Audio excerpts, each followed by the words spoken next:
नमस्कार मंडळी. छोट्या पडद्यावरील लोकप्रिय मालिका लक्ष्मी निवासमध्ये दररोज नवीन नवीन ट्विस्ट येत आहे. या मालिकेने प्रेक्षकांच्या मनात घर केलं. एकीकडे जान्हवी आणि जयंत यांची लव्ह स्टोरी, तर दुसरीकडे भावना आणि सिद्धू यांचं लग्न. जान्हवी आणि जयंत यांमध्ये प्रेक्षक गुंतलेले असताना भावना आणि सिद्धू यांचं लग्न नेमकं कसं होणार याकडे सगळ्यांचं लक्ष लागलं आहे. अशातच आता मालिकेच्या नव्या प्रोमोमुळे नेटकरी लेखकावर भडकले. यांची मुलं कशी कलंक आहेत असा प्रश्न नेटकरी विचारताना दिसताय. सध्या मालिकेत लक्ष्मी निवासच्या नव्या नोकरीमुळे खुश आहे. मात्र तिला आता निवास नोकरी करत नसून तो रिक्षा चालवतो हे समजलंय. त्यामुळे ती कोलमडून गेली. तर दुसरीकडे सिद्धू आणि भावना यांच्यातल्या नात्याचा ट्रॅक आहे. अशातच आता जयंत देखील चांगला वागताना दिसत आहे. त्यामुळे जान्हवीसोबत प्रेक्षकही खुश आहेत. आता लवकरच निवासचा वाढदिवस दाखवण्यात येणार आहे. यात जयंत त्याच्या सासऱ्यासाठी खास भेट आणणार आहे.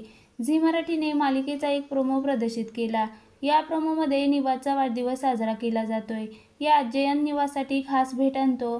तो आपल्या कंपनीचा 15% हिस्सा सासऱ्याच्या म्हणजेच निवासच्या नावावर करतो. मात्र स्वाभिमानी निवास त्याला नकार देतो. मात्र बापाने पैसे कमावण्याच्या एवढ्या मोठ्या संधीला नाकारलं हे पाहून त्यांची दोन्ही मुलं निवासवर भडकतात.